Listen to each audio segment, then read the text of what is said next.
All right. So when I was at ESPN and when I was at Grantland, I think this was a borderline tradition for me. I would do the worst contracts every year, worst contracts in the NBA. I would try to figure out, I would go in descending order, which we're not going to do today, from like 35 to 1. Just try to figure out what was the worst deal. The NBA is great for this because the genesis of bad deals usually comes down to a couple factors, right? Somebody had an awesome contract year. House and I, our favorite one ever is always going to be Jerome James when he had that run on the Sonics in the playoffs. And as it was happening, people are like, oh God, Isaiah Thomas is going to end up giving him too much money. You can see and then it actually happened. Isaiah Thomas overpaid him and Jerome James was never heard from again. So you have that. You have like the contract run guys. You have the franchise in a pickle giving somebody franchise money, even though they know he's not a franchise guy, but they don't really have any choice because they don't want to lose him. You have the guy like House's dude Bertans, who fills a specific skill. People get it. They get what he does. And then a couple people want it. And then all of a sudden he's making $80 million for 5 years. So you have those guys. Then you have the guys that the contract made sense at the time. And then for whatever reason, it didn't 2 years later, like the Kevin Love types. So what we're going to do, we're going to have a draft. We're going to have a worst contract draft. And we're going to see who ends up with the best team of bad contracts. And we're going to do the snake fashion. So whoever has the first pick, it goes 1, 2, 3. Then the third guy has the first pick of the second round. My question, House, should we give Waz the first pick since he's a newbie? Yes. On this thing. Is that fair to give him the first pick? Yes, it is the right move. There are no wrong answers here. So I mean, as much as anything, I'm just fascinated by what he's going to select. And you and I have been doing this for so long. Like, I already know how you're going to do this. I love putting Waz on this, and let's get some new flavor and let's get some takes on this that don't feel like me and you talking to each other on the phone the last 30 years. House, do you want the second pick or the third pick? I want the third pick. Third pick. All right. I'll take the second pick. Because that means I get to go back to back, right? Yeah, you get 3 and 4. So that could be an advantage. Yeah. So Waz, you're going to get 1, 6, and 7. You'll have 3 of the top 7. And I will have 2, 5, and 8. Okay. I sent you guys a list. All right, so yes, go ahead. You've seen most of it. There might be a couple guys missing. You're now going to pick the worst contract right now. Now, a couple caveats before you go, Wes. One is that these contracts aren't quite as fun as they used to be because they have the 4-year limit now. That's what I was going to say. Oh, go ahead. Yep. Well, the 4-year makes it not as bad as it used to be. And I think and I know this has been said a lot on like Dork NBA Twitter and like people who really have an understanding for the salary cap and how this stuff breaks down. But we call stuff max contracts. Like Tobias Harris's contract is the max contract, but so is Klay Thompson's.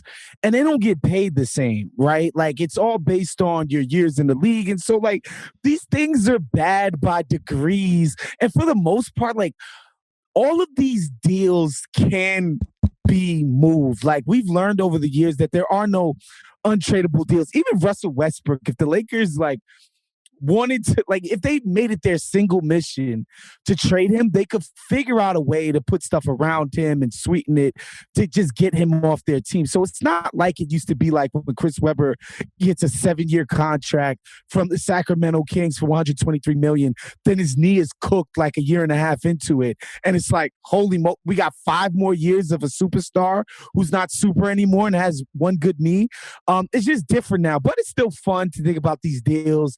And I wanted to, I'm killing 2 birds with 1 stone here with my first pick. 1, I have a reputation online for being quote unquote xenophobic and hating Euros, which I'm not afraid to wear. And 2, Joe House is my man and I love him, but I got to do it. Davis Bertans is my number 1 pick. Wow. Oh my God. You know, I felt for sure it was going to be there for me at the number 4. And I understand where Waz is coming from on this. I want to hear Waz explain why he picked it, because I know why I would put it in the top 5. I know why I would, but Big Waz, why is he your number 1? He's my number one because he was that classic good stats on a bad team guy, the term that Bill invented. But it's like, yo, it's this big dude who's getting off a bunch of shots. And, he's relatively young and he's in a contract year. But here was the telltale sign, guys, that Davis Bertans knew he was about to steal money. When the bubble restarted, he said, nah, I'm good. I have no interest in relitigating what it is I'm about to do in the offseason. No. I'm locked into a deal. I'm not showing up.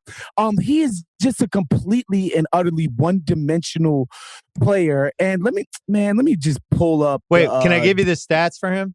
So he signed please. 2 years ago. He signed a 5-year deal for $80 million.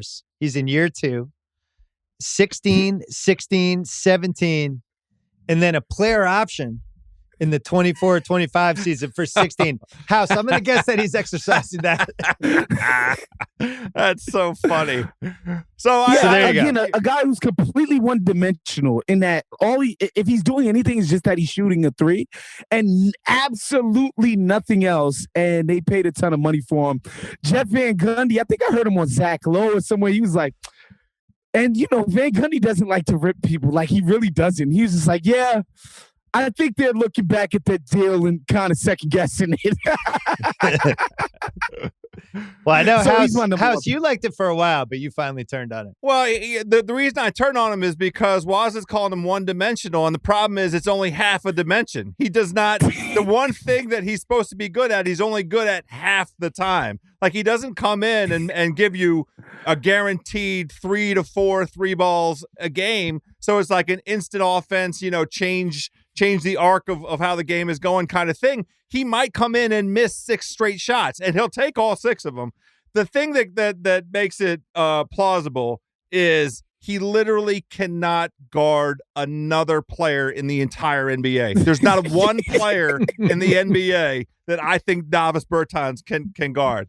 And the funny thing is what they essentially did, this Wizards team, they took Jan Mahinmi's contract, which was 4 years, $16 million. The year that ended, they signed Bertans essentially into that slot. So I just call this the Mahinmi. We have 9 years of a 16 to $17 million a year player who really can't play NBA level basketball for any variety of reasons between the two guys.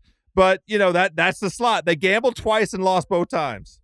House, I don't think you're going far back enough. I mean, you've had the $16 to $17 million guy for, I think, 15 years. The highlight, maybe of my life, was when they signed Andre Blatch to that massive extension, and then they amnestied him before the extension kicked in. Maybe we should call this the Blatch. Well, I wanted them to do that with John Wall, and I'm sure we'll get to John Wall soon enough. Yeah, but we might get to him right now. All right, so I'm up. But first of all, congrats to Bertans. I don't think anybody felt like but Woz made a compelling case. House backed it. I think people thought Westbrook or Wall were going to be here. I'm going to take a guy just because I know House has his eye on him with pick 3 or pick 4. I'm taking him early. It's controversial. I just can't get my head around how staggering the numbers are. 6 years, including this year, an extension that kicks in next year. Denver's on the hook for 6 years and $177 million, including this year. It's $177.7 million for Michael Porter Jr. Yeah. Who is now out for the year. I feel bad. I loved watching him play, but this contract is an absolute nightmare. I don't know when we're going to see him on a basketball court. We've seen him miss 2 seasons now with a back issue. When he was in the draft, I mean, he fell out of the top 10 basically because of injury risks. And I just think I would be so nervous to have this contract on my books. I have to take it second. I feel bad, but I'm doing it. House? Well, you're right. And I was going to take him if he dropped to me. The problem is they had all the information they needed to make a reasonable judgment about his health forecast. And that's really the thing that is the most colorable argument you could advance against Denver for making this kind of investment in that kind of size over this kind of period. If you aren't going to get the dude playing all of the years, then you can't justify it. Well, and also they didn't have to do it, which was the key point. Right. They could have just rolled it over to next summer, and it would have been like the DeAndre Ayton situation. Woz, they did it anyway. Did you think it was crazy at the time? I remember thinking, they must really think he's healthy, not knowing that he wasn't healthy. But man, it's the kind of contract that can kill a half a decade. I didn't find it crazy at the time because, again, it's Denver. They're not a free agent destination. This core has actually accomplished stuff. Like, they've actually gotten to conference finals. Like, they looked incredible for the very brief time that they had, Gordon in-house and Porter was playing and, what's his fucking name? Jamal Murray? Jamal Murray was playing. I always before he was hurt. Right, before he got hurt. And, they looked incredible. So, if you saw what they were able to do when all four of those guys were on the court and, kicking ass and taking names, I understand the investment. However, as Bill said, again, this guy's medical is legendary amongst NBA teams. Just wait till next summer. Let's see him play. I don't even think. How many games do you think he's played career? If you had to guess, how many career games has Michael Porter played for the Nuggets? House, you get first. 110. I mean, he beat me to the punch. I would have said 120. The answer is 125. How about them apples? Pretty good. So he missed the 18-19 season, played 55 in 20, 61 in 21, and then 9 this year, and they shut him down. He has only played 3,080 minutes. Not including playoffs. Look, the Nuggets after the season and the injury happened, they put out a statement basically like, we're charting a long-term course for Michael Porter Jr. We think he's going to be part of what we do for years down the road. We're not rushing this. This guy is part of the Denver Nuggets situation. And, I look at somebody like Dwight Howard, who, man, I think the Kobe, Dwight, Steve Nash thing was 2014, and he was having back issues then 12. As a younger man. Yeah, 12, 13. Okay, so it's damn near 10 years ago. Yeah. He was having back issues then. He's still in the league. He's looking pretty spry. I guess there's a way forward for guys. It's somebody who's still as young as Porter Jr. is. If Denver feels like their medical people could get this in order over a 2-year span, then maybe it doesn't turn out so horribly. But my goodness, it's not looking good right now. All right, House, you're on the clock with 2 picks. So you used a phrase earlier that really makes a lot of sense to me, and that is the franchise pickle guys. We have 2 guys that I'm going to put up here. Both of them are pickle guys. The franchises found themselves stuck. They wanted to make the investment. They felt them like they were at a crossroads. These are half sour pickles. I'm a pickle guy. I love pickles, but these are not your delectable garlic crunchy dills. These are half sours. It's got to be John Wall and it's got to be D Fox. Now, both of those guys caught their franchises at moments when the franchises were at a crossroads. John Wall, unfortunately, got hurt. And one thing, Bill Simmons, you and H-Bob were exploring what kinds of things are possible under a new collective bargaining agreement. What kind of innovation would you like to see potentially in terms of more flexibility with salaries and so forth? I think that if you sign a guy to a big max like this, there ought to be some kind of cap, accommodation for injury, because John Wall over the course of this contract is speaking of games played and minutes played. Now, Houston is deliberately not playing him this season, but they signed him to a super extension, and the dude got hurt and basically couldn't play any competitive basketball for damn near 3 seasons. Now, I mean, that's the same kind of risk we just made fun of Denver for, but John Wall didn't have a known kind of, injury history. He'd had a couple of knee troubles. He had some, but what he did in the combination of a knee and an Achilles was debilitating, and it just hamstrings the franchise for years. D Fox is not injured, but the numbers are not kind. When you compare, and the numbers are coming out right now. Halliburton is starting to catch fire. He caught fire right as Fox went out with the protocols. That was tough. Halliburton is the guy that should have the ball, that should be the decision maker. none of the advanced metrics are kind to Fox, but Sacramento's stuck. And I don't know now. We talked before the season started, this panel right here. What about Ben Simmons for Fox? I feel like Daryl wouldn't do that deal now. I don't think he would. No, and it's tough because I've been a Fox guy traditionally, just like his talent, what he's been able to do like on the ball in spits and spurts in his career, as far as being like a guy that nobody can stay in front of, and shown some flashes as a defensive sort of on-ball menace type of guy, head of the snake type of guy. Every now and again, his jumper will wax and wane, but the numbers in the clutch are just awful. Like in late game situations, like you can't do anything with him. And again, like he goes down and like your teammate who basically plays the same position as you, but to accommodate you, he's playing off the ball. They slide him on the ball and he immediately has the best stretch of his career playing your position. That's just it's like tough ultimate look. indictment. It's look. tough. And as much as it pains me, I think this is a great bad contract pick on the part of Joe House here. Hey, two things with him. I don't love the shots he gets in the last 4 minutes.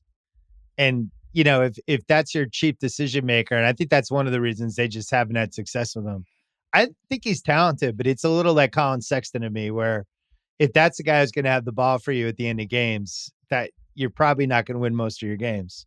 That's one. Then two, you go in big on a guy like that at a position that's by far the deepest position in the league. There's point guard. The league's teeming with point guards all over the place. I think he's a hard guy to trade. Just go on the trade machine, try to find the Fox partner. The team that probably makes the most sense is the Knicks.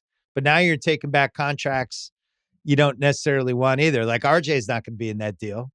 I don't even know if Toppin would be in that deal. So I'm with you guys. So just for the listeners, the numbers are Wall, 2 years left, including this year, $91.7 million. You could argue he should have been the first pick in this draft because we know for a fact he's untradeable. They basically just sent him home and they just sent him checks. Yeah. And then Fox is in year one of a 5-year, $163 million extension, which is rough. Anyway. I am up. I'm going to take a guy, incredible value here. Super excited about it. He's a guy that we know can't be traded because the Lakers would trade him right now if they could, and they can't. And I don't think, Waz, you said if history's taught us anything, it's that anyone can be traded. I actually don't think there's a trade for Westbrook because the trade would have to make the Lakers even worse. Like, for instance, could you trade him to the Knicks for Fournier and Kemba and Nerlens Noel? Like, sure, but is that going to help the Lakers? Like, no. So the internet has, over the last 48 hours, has stopped treating the John Wall for Russell Westbrook trade as a joke. The internet is now treating that as like something that the Lakers ought to consider. Oh, man. But why I think Kevin O'Connor said it. The Rockets, I don't know why the Rockets would do it. Why would the Rockets want this in their building again? They're like, what? We did this, sir. And how is this any different from the John Wall thing where you intentionally sit the guy? It's the same contract. There's one same team. Length. There's one Go team. ahead. And I don't know if they would do it. But if the Lakers called the Clippers and said, hey, Reggie Jackson and Marcus Morris for Westbrook, what do you think? We'll even throw in a future pick in 2052. I don't think they would either. That pick. But think how crazy that is. Westbrook, like single-handedly, along with Beal, brought the Wizards to the playoffs last year, and he can't even get traded for 2 rotation guys. That trade actually makes the Lakers way better. Way better. Right. Way it would really better. help A them. secondary ball handler who actually makes threes in Reggie Jackson, which is just hilarious. Like, Reggie Jackson, as a young kid, thought he was too good to pass the ball to Kevin fucking Durant and Russell Westbrook. He's now just way better outright than Russell Westbrook is and couldn't be traded head up for the dude. Straight up, he's just that much better of a player. And in that sense, it's kind of crazy how that's gone. Like, if you're the Clippers, like, I'm trading the 2 better pieces in that deal for Westbrook. Like, he doesn't make sense on the Clippers for what they want to do. Yeah, this is it. 2 years, $91.3 million for Westbrook. So there you go. All right, Waz, You have the sixth pick and the seventh pick. Who are you going with? I get to keep my God bless America trend going here. Keep the NBA great again. Ben Simmons, terrible deal. Okay. He's making $33 million this year. He will make $40 million in 24-25, and he's a glorified lunch pail role player. He gets paid as if he's a guy who's a possessions eating wing threat who saves, adds just great offense by just showing up. Like he's a number 1 or number 2 offensive dude. He's a number 4 offensive dude on any real team of any substance. Of course, we know what he does on defense. But again, the diva act, the haven't improved your game in 4 years thing, the fact that he just like willing to sabotage a season again after just a horrible playoff showing, and you're paying this dude in 24-25 $40 million to do so. This is a horrible deal, and I think the fact that Philly hasn't had people just banging down their door to give up shit to get this guy into their building just speaks volumes about what people think about what he adds to a team. It's a horrible deal. Get Westbrook out of here. Get Simmons out of here. He's off the board. So Simmons, the numbers are pretty staggering. He signed a 5-year, $177 million deal that kicked in last year. He has he's in year 1 of 4 years left for about $147 million. That's what's left on that deal. And I do think Waz is right. House, part of the reason teams aren't jumping all over each other to give an all-star to Philly for Ben Simmons is because that's a really big contract for somebody that we're not positive he likes to play basketball. It's not worth the risk. We haven't found the team yet that's willing to make that gamble. I think that team is out there, and it's Dallas. I think it's going to be Dallas. It makes a ton of sense for Dallas, doesn't it? But what can Dallas give back that is desirable to Philly? I was trying to figure out a 3-teamer with Dallas and Portland, where Philly ends up with basically Brunson, Nurkic, and who is the third guy? Brunson, Nurkic, and Covington. Portland gets Porzingis, and then Dallas gets Simmons, basically. So they'd be giving up, and Dallas would get, I think, one more piece from that. I can't remember. But I was trying to figure out how could Dallas get Simmons, and I think Brunson and Porzingis have to be in it. So they'd have to get Simmons and something else in the deal, I think, to get it back. Anyway, that team makes the most sense for me because I could see Simmons with Luka as a combo. Sure. Not against it. Yeah. Who knows? No, it makes sense. Maybe they've been lacking perimeter heft as far as like being able to guard the Kawhis and the Paul Georges and the LeBrons of the Western Conference. Like, yeah, they've been needing that sorely. I guess theoretically, Ben Simmons solves your secondary ball handler where Luka's not being so heliocentric on offense, where everything is the be-all and end-all and revolves around him. Theoretically, but again, this is the same dude Doc Rivers was throwing under the bus after last season. Like, can this guy be your point guard in the future of a championship-level team? Hell no. Like, I don't know. I guess you got to shake stuff up in Dallas at this point. So I get the inclination to want to do this, but I'm not seeing it. All right, so we're 6 picks in. Bertans, Michael Porter Jr., John Wall, De'Aaron Fox, Russell Westbrook, Ben Simmons. We will continue the draft right after this break. All right, Waz, you're on the clock. You have Bertans and Ben Simmons on your team. You still have no American players. Your strategy has been executed to a T. Who do you have with the 7th pick? This is where I throw a curveball at you guys. Klay Thompson. This is the guy who. Oh my God! It's Klay Thompson. Yeah, it's Klay Thompson. He's gonna make like $50 million at the end of his deal, and this is a dude. You talk about injury. He's coming off of an ACL and an Achilles heel. He gets paid as if he does for you what Jokic does, what Steph does, what Giannis does, what Kawhi does for your team. He's paid as if he's one of those guys, but he's just not. And the injury component compounds that fact. And yes, when Klay Thompson is right, he's one of the best perimeter defensive players. Like his versatility in guarding from LeBrons to Westbrooks to Chris Pauls to John Morant's. Like he's been that guy traditionally. But coming off of those two major injuries, and he's basically got 2 years after this one where he's getting paid $50 million a year to play. Klay Thompson is on a bad contract. I know he's got the highest Q rating in the NBA, right? Like nobody has a higher approval rating, Q rating, as far as like universally he's beloved amongst basketball fans and just people around the league. But that's a bad deal. So it's got 3 years left, $122 million. He's 43.2 in the last year of the deal with a trade kicker, which would bring him to the 50 if they traded him. So, right. House, that's a lot of money for a guy with a torn ACL and a torn Achilles who seems like he's going to be healthy, but those are two horrendous injuries, and we have no idea if he's going to be the same. Will it be worth it if they win this year? Another ring this year.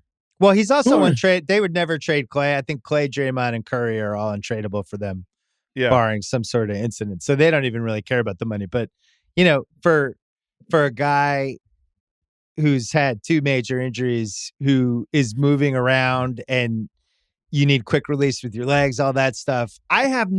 People are penciling him in like he's in wait till they had Klay. I have no idea what we're getting with Klay. I'm rooting for Klay. I want it to work. I know the rehab and stuff has been inspiring, and what Durant has done, I think, has been, you know, probably the best advertisement for you can come back from an Achilles. But I don't know what it's going to be. But definitionally, Bill, he hasn't played for 2 years. He has not. Of a basically $200 million deal. Like, just by definition, it's a poor value contract, right? Like, and now we're like 2 years and plus 2 years and a quarter of no production from a guy for $200 million. It's a bad deal. Well, for my pick, the 8th pick in the draft, I'm taking somebody I almost took with the 5th pick. My scouts are delighted. My green room is high-fiving. Can't believe this guy's still there at 8. He has a contract where he has 3 years left for $112.3 million. I saw him in person 9 days ago. I can't tell you a single thing he did during the game. His name is Tobias Harris. And he's fine. Yes. This is a good one. He's great if you're paying him 12, 14, but when he's a max guy, which I think he is by any definition, and I can go to a basketball game. $35 million a year. Yeah, I can watch you for 2.5 hours and you don't jump out in any way, and you're just kind of standing in the corner on one end and you're getting attacked on the other end. It's a pretty tough contract. I also think they'd have a lot of trouble trading it. So 3 for 112.3. Tobias Harris, you're off the board. House, you're up at 9. Well, speaking of guys who are getting paid and not playing basketball, and I still don't understand what it is that the team that signed this gentleman to this contract saw in him that made them want to make an $18.5 million a year commitment, give or take. Markelle Fultz.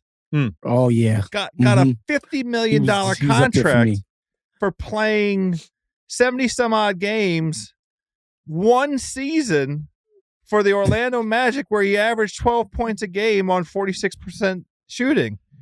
And he's getting, 16 to 18 a year. What is going on in Orlando? How does that make any sense? I don't understand it. Why did he get a $50 million contract? Well, they gave him an extension, and then he immediately got hurt, which was bad luck. But he's in year one of 3 years, $50 million, at a position that, as we covered earlier, is probably the easiest position to find either guys in the draft or to get lucky with somebody in free agency or whatever. Not a good contract. Poor Fultz. It's not that he got hurt. It's just, what did they see? What did he show us that would convince anybody that he's worth that level? They thought he was the next Michael Carter Williams.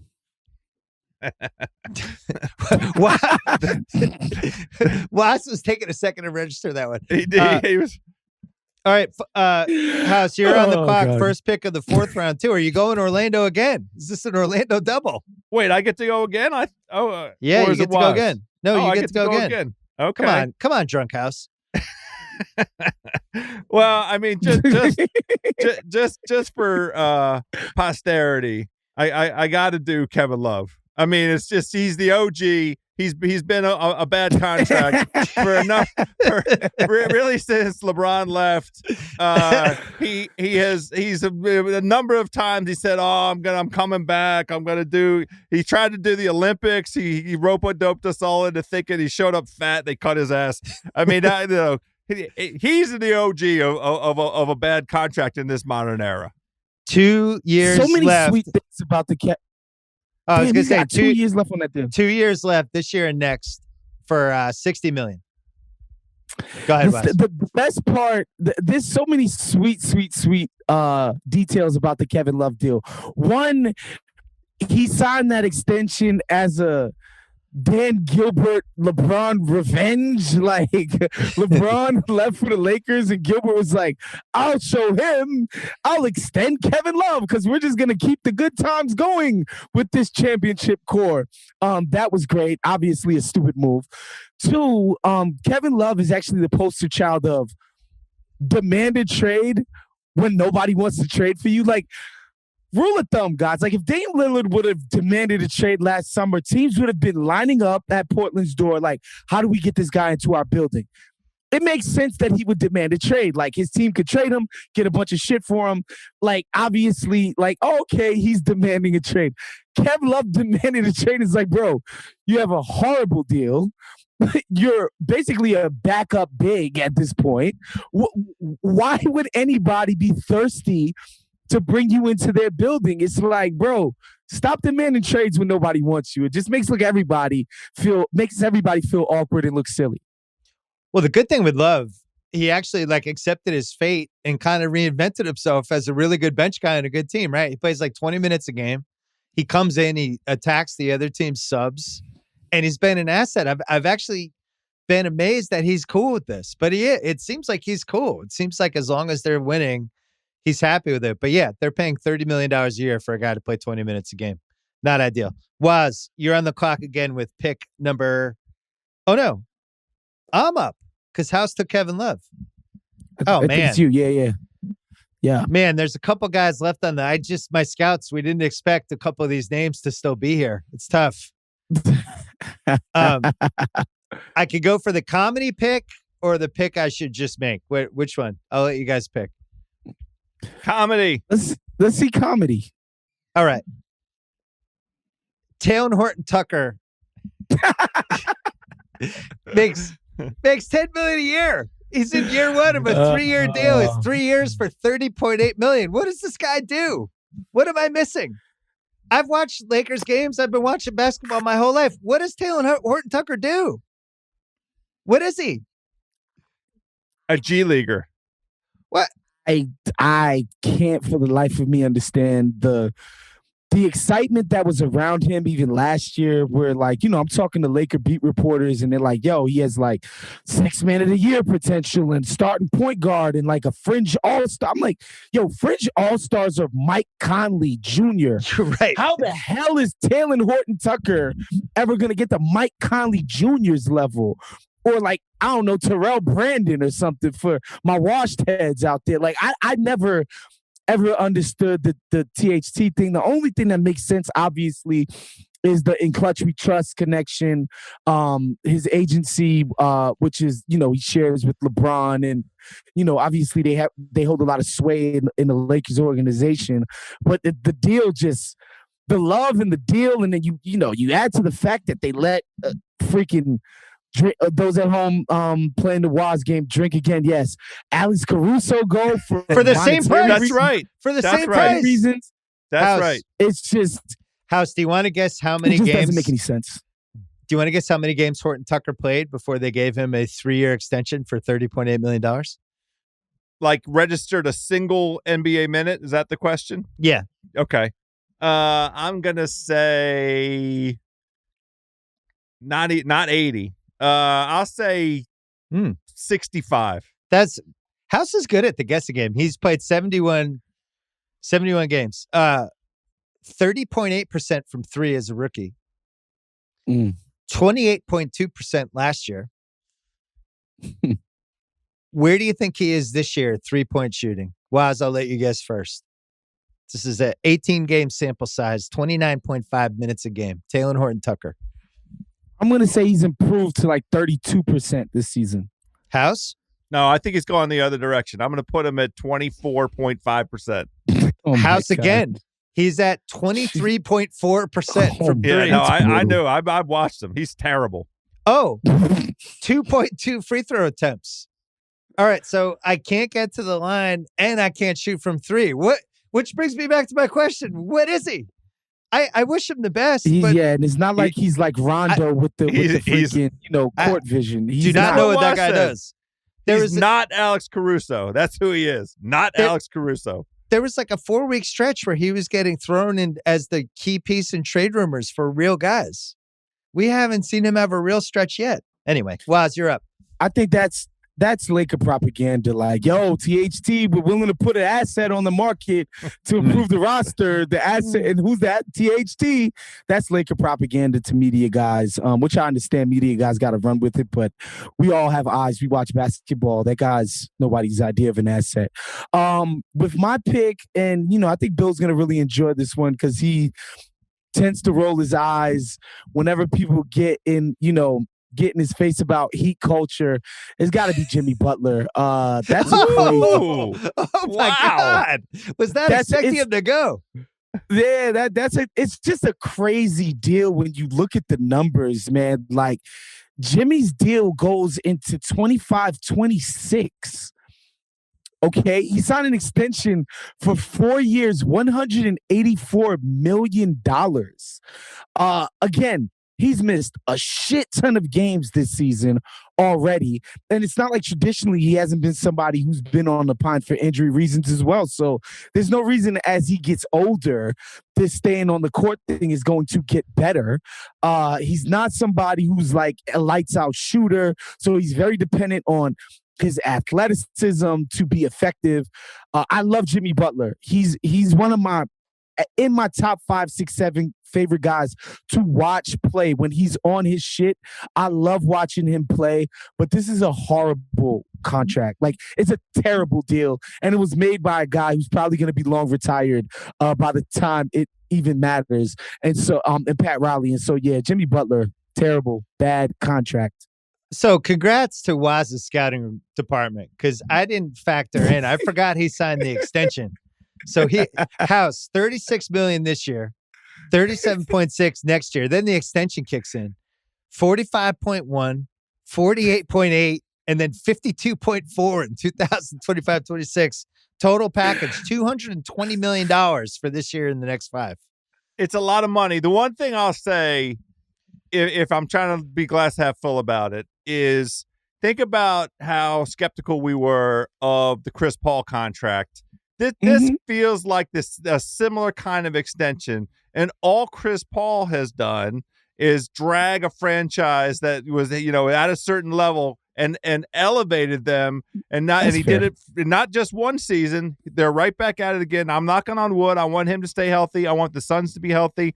The league is better with the Suns playing with all these guys. Have been a revelation. It's fun to watch. So I think if your best case scenario is that Jimmy Butler, either for Miami or for another team in those last couple of years at those giant numbers, and the cap will keep going up, you would expect, if the world calms down a little bit and we can get back to some normal revenues, the salary cap will go up, and those numbers may not be as crazy they feel right now. You know what? Great value. I think, he's 12th in this list. I think it's fair. I also think it's fair to say he's one of the 15, 20 best guys in the league. But yeah, man, 52.4. That's a tough one. Waz has Jimmy Butler and Klay Thompson on his list. Yes, sir. Yes, sir. Well, it's a combination bad contract all-star team. Waz, you're up again. Lot of value left. I know where I'm going. Clint Capela. Again, you guys know I'm in the tank for the Hawks. Down the stretch, back half of last season, Clint Capela single-handedly propped up this Hawks defense, got them into the top 15 of the league. Obviously, they're top 3 offense right now in the NBA. Top 4 offense. They easily score every night, no matter who's in or out of the lineup. Clint Capela got an extension. on the back of what he did last year defensively, both in the regular season and playoffs. And he's just been an unmitigated disaster on that end all season. Like, in fact, the Hawks are better. When Clint Capela is on the bench, the Hawks are a better defensive team. With Clint Capela on the bench, he's getting the extension pays him it was a 3-year extension, about $22 million per on that, and it's hard to justify it right now. He looks horrible. And single-handedly, the defense, which he was basically entrusted with propping up, is why the Hawks are having a terribly disappointing season. Clint Capela is my pick here. Sorry, Clint, I love you. Great value. He is including this year 4 years for $82.5 million, which I have a big draft class in the middle here of just big guys that you can get a big guy for $5 million. Why not pay the guy $5 million instead of 20? We've seen this over and over again. Unless it's a difference maker, which he kind of was last year. I got to be honest. I don't know what happened to him this year. I'm with Waz. House, I don't know how much Hawks you've watched, but Capela does not seem like the same guy. And it's one of the many reasons why the Hawks look like they're giving up a layup line. All right, I'm up. I feel bad on this one. So bad I might not even do the pick. I might. Nah, I'm going to do it. Jonathan Isaac, who I think is talented, but had a the preacher man 4-year extension for $69.6 million. We haven't seen him this year.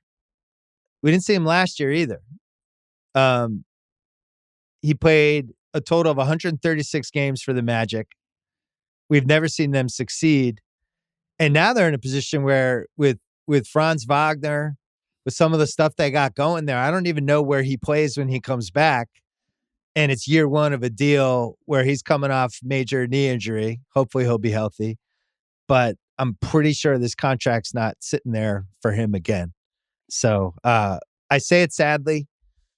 4 years, 69.6, Jonathan Isaac. You are the 15th pick. No, 14th pick of our draft. House, you're up. I really, really, really wanted to do Josh Richardson here because I think it's hilarious that you try to talk yourself into him for 4.5 minutes. Not this guy. Yes, never. Yeah. No. Hey, never. No. Come on. No. Yes, you did. No. Yeah, you did it. No. You did. No, you're wrong. Hey, I did not like the trade. I don't think he's good. There's no evidence that I liked it. There are receipts, Bill No, Simmons. there's no you receipts. and Russillo, No. when we did the forecast for wins, Nope. you were not as adamant as you are right this second. No, but never he's not, at any point liked it. But go. He's not my pick. My pick instead is Joe Harris, who to me is damn near a glorified Davis Bertans. I mean, at this point, he is one-dimensional, and I'm not sure that he's more than he might be 3/4 of a dimension with his one skill. But what the hell? Another guy who I just say that the last year's playoffs, he really doesn't seem to have recovered from, it was a disappearing act. And that's another guy that's getting $18 million, $17-18 million a year, one skill set. And for a team that needs scoring from wherever it can get it, as it waits on Kyrie and gets through the injury, waits for James Harden to get his fat stuff. I would love to have a meal with James Harden at some point, by the way. That fella, he knows how to eat, and I admire, he's just been playing himself into shape. Starting to look good now, but he is. Harris should be able to. I just mean stats wise, he's looking pretty good. He dominated last night. Joe Harris is my pick. Okay, he has 3 years left at $59 million. That's a lot of money. That's a lot of money. And did not look good in the playoffs, I think is an understatement. I don't know if you sold that one hard enough. It was a disappearing act. He was really, really bad. And it was unfortunate. And I'm with you. He would have been my next pick. As an aside, before we go to break, my daughter went to the Nets Clippers game. Knows barely anything about basketball. Sent me a picture of James Harden during the game. and was like, "What's up with James Harden? He's kind of chubs." This is my daughter. Just knowing nothing. Just was like, wow, that guy's kind of overweight for a superstar. And yet he destroyed the Clippers anyway. So maybe this is the new weight for James Harden. I don't know. Maybe he's... This is a body positivity podcast, Bill. Get with the Gen Zers already. All right, we're taking a break. We still have to pick 5 more guys each. We got to move faster. 5 more each? Yeah. All right, come back. House, you're up. First pick, 6th round. I think it's fair at this point, just to pick on some lower level dudes. I mean, I just did Joe Harris. Is Daniel Theis still in the league? Yeah, he is. Who's he play for? He is. Yeah, Houston. Theis. Yeah, Daniel it's Theis. the same difference. Theis. I'm not gonna. I come from the Bill Simmons school. Yeah, that's right. I come from the Bill Simmons school of name mispronunciation. It's fair. 3 years, $28 million. I don't know what he does for Houston. I don't know what he would do for he's I guess he's a 9th or 10th rotation guy on a decent team. And not really. He was on my team. I don't know if that's true, but go ahead. $9 million a year. Now that's not killing your cap, but it's money that could go to a role player that you can actually spend some minutes on. That's my guy. This is where now the glory days of what I did for a living, especially when my fingers worked, when the GMs were so bad in the mid 2000s, early 2000s, mid 2000s, just half the guys were just terrible at their jobs. And it was great. There was so much comedy year after year. Now it seems like people are better at their jobs, you'd think, for the most part. And yet over and over again, they just paying big guys who aren't much different than guys you can get for the minimum to pay a big guy $10 million when you could just get Enes Kanter for $1 million. Enes Freedom, sorry. Enes Freedom. Third try in his name. But just to get a minimum guy who's basically going to give you the same production as this other guy you're going to pay $10 million. I just don't fundamentally understand it. Sorry, Wes. No, it's all good. And like you said, the deals cap out at 4 years. So it's like, you can't really screw this up, Jerome James style anymore. Yeah. Well, I am just so excited. 2 great picks left on the board, at least that in my tier 1. And, man, Porzingis is just sitting there staring at me. And yet, I'm going to take him. All right. Porzingis, even though he looked good last night, he had 34 last night.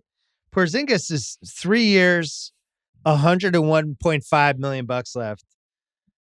You have no idea if he's going to play 4 weeks in a row.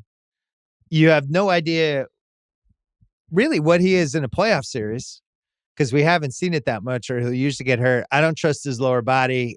If I were them, I would be trying to trade him like this week, next week, because he actually looks pretty healthy right now, and he might have some trade value. And you would have a chance to get off this contract because that contract gets worse as it goes. Waz, any Porzingis thoughts? Yeah, again, he's one of these guys. He gets paid to be, if he's not all-star, he should be on the fringes, right? Like, he should be knocking on the door of making all-star teams and being integral part of why your team wins if he's getting paid $30+ million a year. And that's just straight up not the case. You can't point to one elite thing that he does positionally besides floor space. He's still a bad rebounder. How many years into his career? His rim protection waxes and wanes. And obviously we know he's not a one-on-one threat. So it's tough at that number with that many years left, plus the injury history. This is a good pick by Team Simmons for sure. House, $36 million player option for Porzingis in the 2023-24 season. I'm going to say he picks that up. Probably getting picked up. Might be in Philly.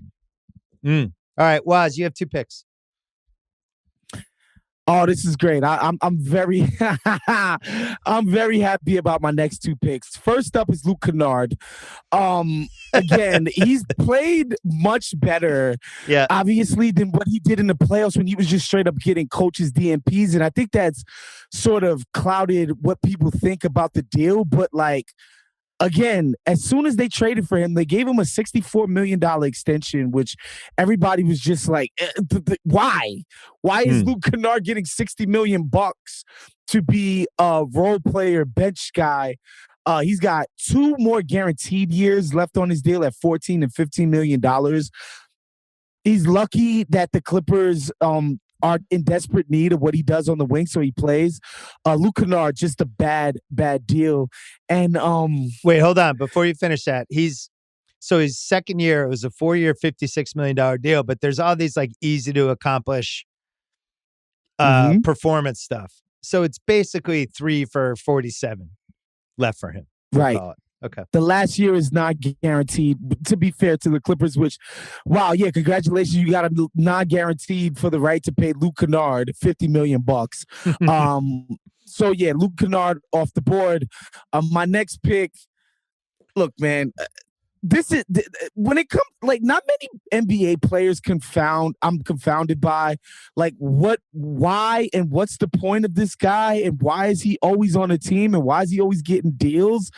To keep the white American ball player slander going, Bill Simmons, TJ McConnell. I mean, like, how is he not a minimum dude? Like, I don't somebody has to explain to me what TJ McConnell does for teams. He can't shoot. He can't dribble past people. He's not a free throw guy. He's a decent defender, but he's short as hell. And like, I don't understand the McConnell thing. He's White-ish Smith to me, which God bless both of them. They deserve to be in the NBA, but like 7.5 this year, $8 million the next 2 years, and then a $5 million guarantee after that. For what? I don't understand what TJ McConnell does for a team that you can't just find off the scrap heap on any given year. He plays in the right market, that's for sure. TJ McConnell, you're off the board.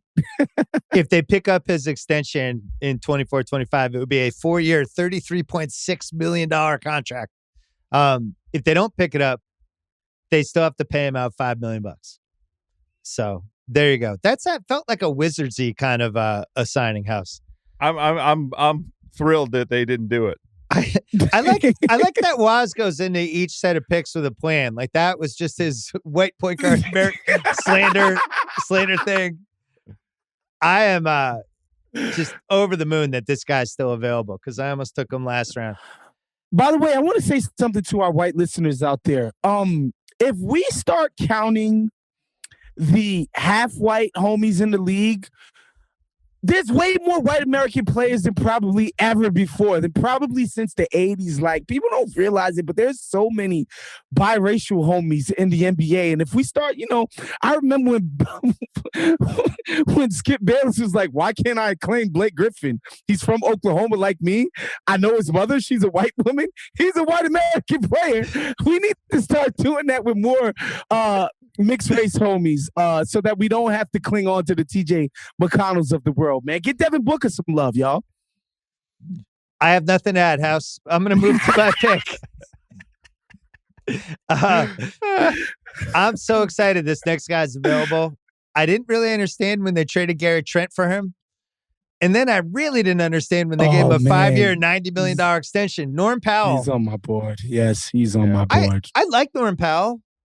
Good guy to have on the team. Good heat check guy. Fun guy. Yeah. We know he can play in a playoff series, not be afraid. But I'm positive I don't want to pay him $90 million for 5 years. So the problem is that my next pick. He's a 6'3" small forward. I don't know why you would pay, because he's not like somebody who you can just give the ball to and ask to create offense for you as far as pick and roll shot creation. He's not good at guarding like point guards and he's a small forward who's 6'3" and all that entails. I like him. I like his fearlessness, like you said, but for probably half the bread. House, you're not going to believe this, but they paired a 6'3" small forward with 2 undersized guards who can't really guard anyone, and now they're bad at defense. I personally didn't see that coming. I thought it was going to work. I thought maybe it was a Jedi mind trick thing, but it turns out it hasn't worked. No. Speaking of hasn't worked, is my pick? Yeah, you have 2 picks. Yes, this is wonderful. I don't know how this guy fell to me. it really feels like a blessing. I thank both of you. Another franchise pickle guy, Pascal Siakam. Welcome to my board. Talking about a dude that's been in trade rumors for 2 years. Basically, after he signed the extension, it turns out he's speaking of sour pickles. He might be a sourpuss dick. Like there's a constant undercurrent of Pascal Siakam. Maybe not getting along, maybe not being on the program. Got suspended. Yeah, well, the part and here's the thing I want out of my guy that's making $35 million a year, making the max money off the extension. Got to play the games.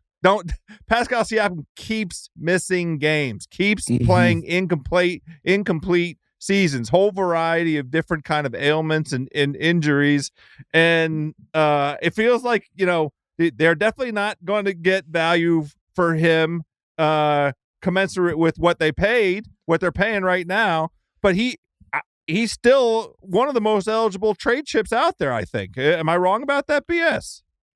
3 years, $106.3 million, including this year. It's tough. I mean, you could argue that would have been like Daryl wouldn't have taken that for Ben Simmons a few months ago. Now, I don't know if it was Ben Simmons and Siakam as the principals, maybe. I think that contract is appalling, especially like the one time we've really had to see him tested as a borderline franchise guy was in that Celtics Raptor series when he was just awful. Like he was like the most important thing going on for the Celtics was how bad Siakam was in his post-up. So Woz, how do you feel about Siakam quickly? I loved Pascal, that playoff run where they won the championship with Kawhi, and just like his defensive versatility and offensive versatility, transition, attacking closeouts, hit the occasional open corner three. But like that shit don't scale, right? Like when it becomes like he's the guy that has to be the hub of your offense, he's being paid money that's commensurate with that. And he's not on the floor, and he hasn't shown an ability to do that. And the jumper hasn't improved. It's just, I like what he's developed into. Nobody could have foreseen that he would be this good when the Raptors brought him in. But yeah, he's overpaid at this point. All right. So here are our teams so far. Woz has Bertans, Ben Simmons, Klay Thompson, Jimmy Butler, Clint Capela, Luke Kennard, and TJ McConnell. I have Michael Porter, Russell Westbrook, Tobias Harris, Taylor Horton Tucker, my favorite pick of the draft, Jonathan Isaac, Kristaps Porzingis, and Norm Powell. House has John Wall, De'Aaron Fox, Markelle Fultz, Kevin Love, the other Harris, Joe Harris, Daniel Tice, Pascal Siakam. And now you have the first pick of the 8th round, House. 3 more rounds to go. I am staring my man D'Angelo Russell right in the face. He's looking back at me with his $30 million plus contract. He is he the third best player on Minnesota or the 4th best player on Minnesota? So I think the Minnesota fans are gonna kill us because like he's his on or off court numbers been all right.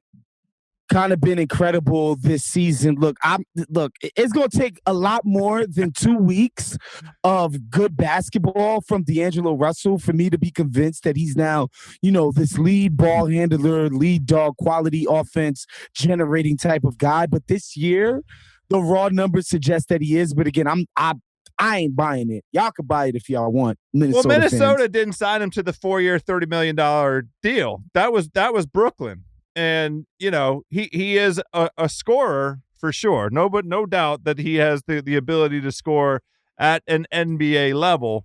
But up to this point, and in the past 2 weeks that we're talking about, what are the impactful minutes that he's delivered for the $30 million a year? That's where it goes. That's why he's on my team at this moment.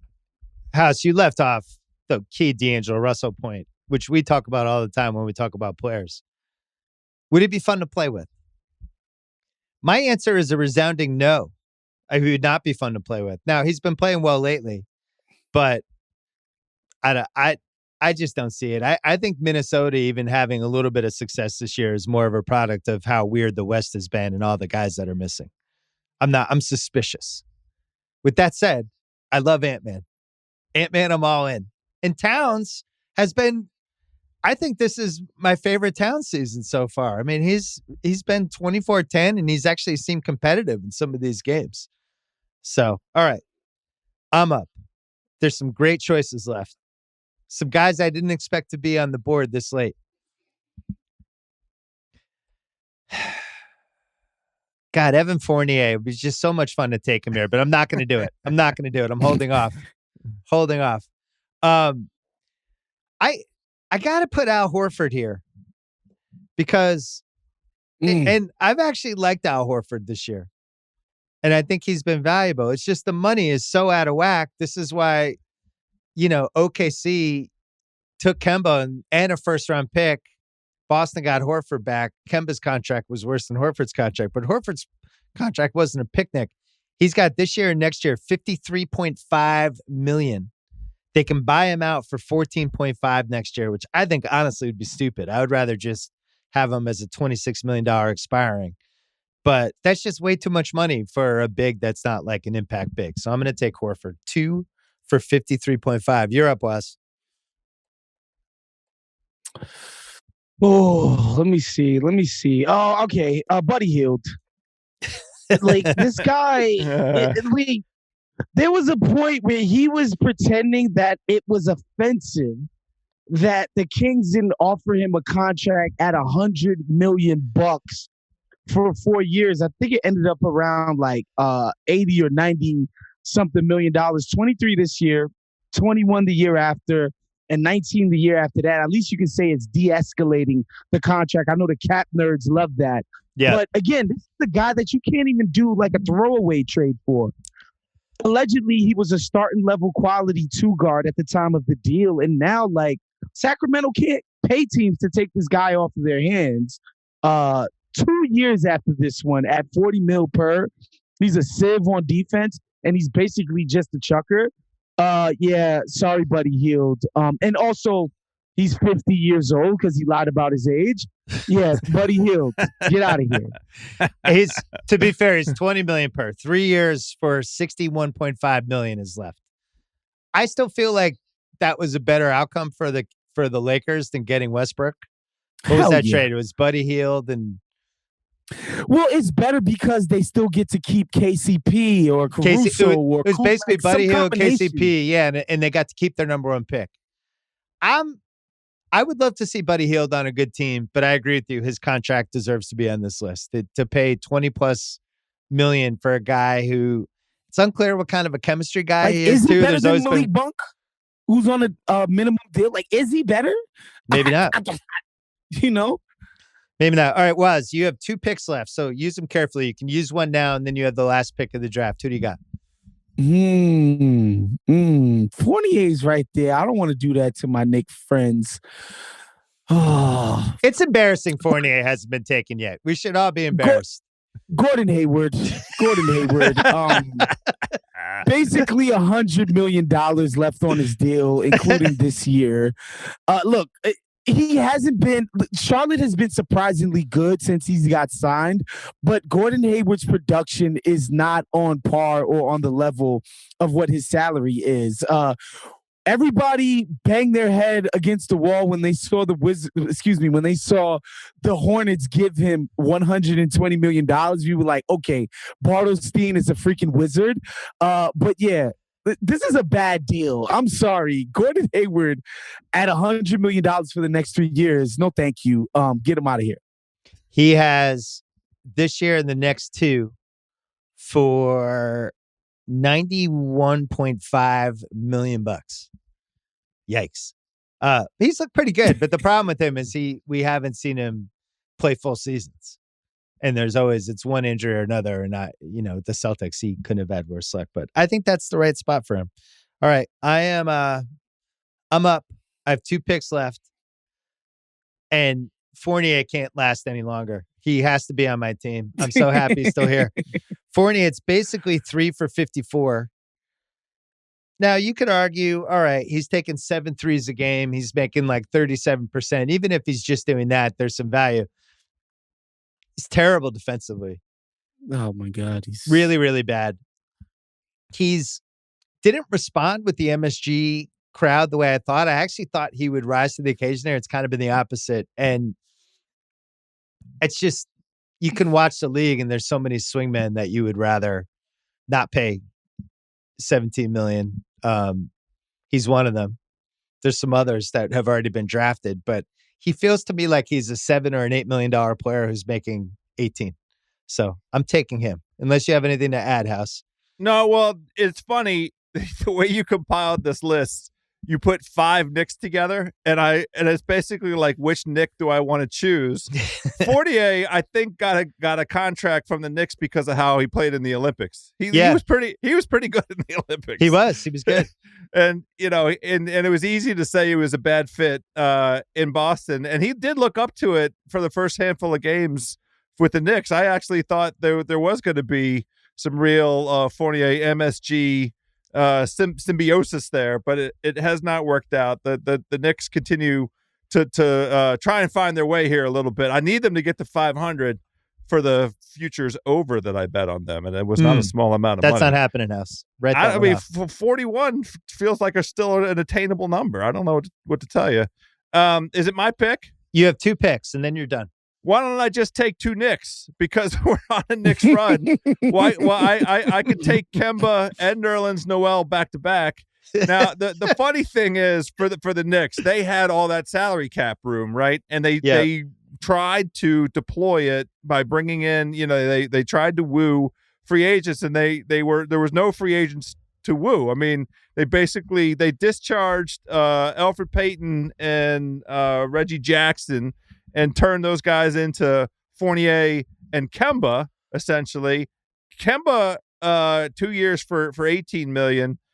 Who else in the NBA was going to pay Kemba Walker $9 million a year? I'd like to know. Well, especially anyone with league pass or second spectrum, right? Guys. Now, Kemba Walker's a New York City legend, guys. Come on.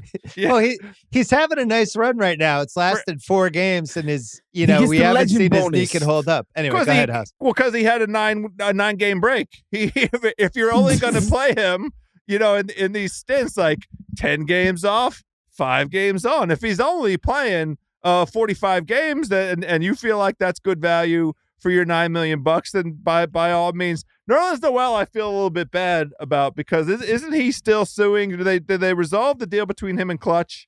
Did they work that out? They've not. But listen, this is the best thing that's happened to him, that he made this list, because that means he actually got overpaid for once instead of dramatically underpaid.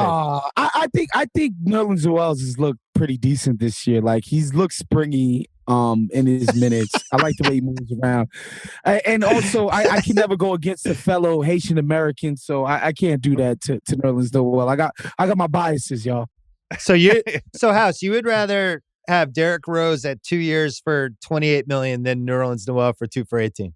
I know what Derrick Rose does. I know what he can do. I think he's a very viable contributor to a playoff team when he's healthy. Okay. Poor Nerlens can't get any minutes, and his specialty is supposed to be defense, and his head coach is a defensive minded head coach. I mean, he gets 1.5 blocks a game in his 23 minutes. He gets 6 rebounds in his 23 minutes, and he gets 1 steal. Like, if he had anything at all, Tibbs is dying to play him, right? I can't wait to make my last pick. It's my favorite pick of the draft. It's an absolute fuck you to House. And I think it's going to be one of the biggest surprises of the draft. I have Spencer Dinwiddie at 3 years for $54 million. After this whole thing about, oh my God, it's like we have Chris Paul. I see a guy who makes 33% of his threes, is a 13-point-a-game guy, 5 assists, 5 rebounds, and unfortunately, if you're the Wizards, seems to think he's the best player on the team. And it's like, last 8 minutes, it's like, I've got this. I'm Spencer Dinwiddie, which is kind of what he's brought to the table for his whole career. It's like this irrational confidence, which I respect. But on the other hand, like, that's the deepest position in the league. And night after night, I don't feel like he's necessarily winning the matchup. He's shooting 39% for the season. And I think he's one of those guys that you're paying somebody $18 million a year who's really like a third guard, but seems to think not only is he a starter, but like there's might be some all-star buzz for him. I think he's so, whatever his perception of his own game is so out of whack with what it actually is. I think that's one of the reasons the Wizards have gone in a tailspin. House, your response? Well, the part of the reason the Wizards have gone into a tailspin is because he and Beal can't play together. They can't defend anyone when the two of them are out there. And over the balance of this season, I think we will see a version of those two where it can work. We have not seen it yet. Over the first 15 games I came on this podcast, it was the Wizards were 10-3 on their season, and I was singing his praises for the very reasons that you were just giving him a hard time, which is he has that swagger, he has some alpha dog in him. The problem is he is playing with a kind of uncertainty that is belongs to a player who hasn't played in 2 years and played like high level night in, night out. And so he is right this second. I'm going to be charitable about it. He's inconsistent. He's just a little inconsistent right now. He should be the guy who has the ball at the end of games, wants the ball at the end of games. You know who that guy is? And to his credit, he does see the floor well. I love his hoops IQ, the swagger he showed over the first 15 games. But our end of game guy is Kyle Kuzma. And I made a joke about my Twitter avatar that I had Westbrook up there because he dragged in the playoffs. And when we signed Kuz, I'm like, I might put Kuz up there. I'm a huge Kuz fan. I'm all in on Kuz. That dude rebounds his ass off. He plays hard, man. He plays I like hard. Kuz too. I am on Kuz. It's so clear that he was just on the wrong team with the Lakers, where he's just on a team with one of the best players of all time who plays the exact same position as him and was always a tough fit. All right, Waz, you have the last pick. Some guys that haven't been taken, just for the listeners. I'm just going to read the guys who are still in the green room wondering what happened. Steven Adams, 2 for 35. He doesn't know what he did. He thought for sure he'd be gone by now. Derek Favors, 2 years, $19.9 million. Derek White, 4 years for $70 million. How did we not take him yet? Doug McDermott, 3 for 41.3. Earmuffs, Knicks fans. Julius Randle, 5 for 137. Yep. Just throwing this out for you, since this seems to fit your scouting profile. Duncan Robinson, 5 for 90. That seems high. And Josh Richardson, who somehow hasn't gone yet, 2 for 23.8. Your last pick is this is a Lifetime Achievement Award. This last pick, and it's Andrew Wiggins.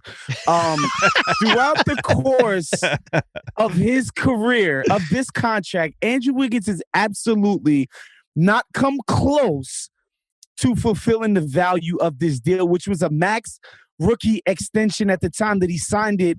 And the owner of the Minnesota Timberwolves, the great Glenn Taylor, said, I'm giving Andrew this deal because he promised me that he would work hard on his game and fulfill the promise of this talent. Glenn Taylor gave Andrew Wiggins a max rookie extension on a motherfucking promise.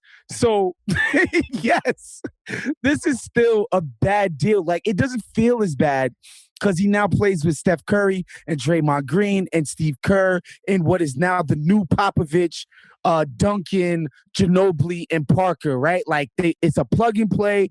They get guys to believe. They get guys to buy into their system. They play hard every single night. He's now been slotted into that system, so it doesn't seem as egregious as what it truly is.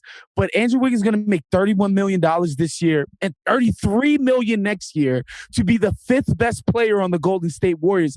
If that, maybe possibly. This is one of the worst contracts in the league. So Waz has 2 Warriors. All right, our final teams. Waz picking first. Bertans, Simmons, Thompson, Butler, Capela, Kennard, McConnell, Hield, Hayward, Wiggins. Kind of almost like all that. I'd actually would watch that team. It's a great play. team. It's a great team. I like that team. I think that team would play well together. My team. Michael Porter Westbrook, Tobias Harris, Taylor Horton-Tucker, Jonathan Isaac, Porzingis, Norm Powell, Al Horford, Evan Fournier, and Spencer Dinwiddie, just for comedy. I would not want to watch that team Me play. either. No. Yeah, that's like a 2009 Wizards team. How dare you? House has John Wall, De'Aaron Fox, Markelle Fultz, Kevin Love, Tobias Harris, Daniel Tice, Pascal Siakam. No, I have Joe Harris. I'm sorry. Joe Harris. Yeah. Daniel Get your Tice, Harris right. Pascal Siakam, D'Angelo Russell, Kemba Walker, and Nerlens Noel. We'll have to have the listeners, maybe the Ringer can do a Twitter thing, a poll of who picked the best, worst contract team. Congratulations to Davis Bertans for being our 2001 Davis Bertans 2021-22 winner for worst contract in the NBA. Special bonus section right now. All of our teams need some youth. You get to add somebody on a rookie contract for your team. Waz, you can go first. You can have anyone on a rookie contract. Man, I started getting to rookie deals and I couldn't really come up with one. But Wiseman, it's like, another Warrior. I know, but he's the number 2 pick. So he high draft picks now make like $11, $12 million a year. That's real money.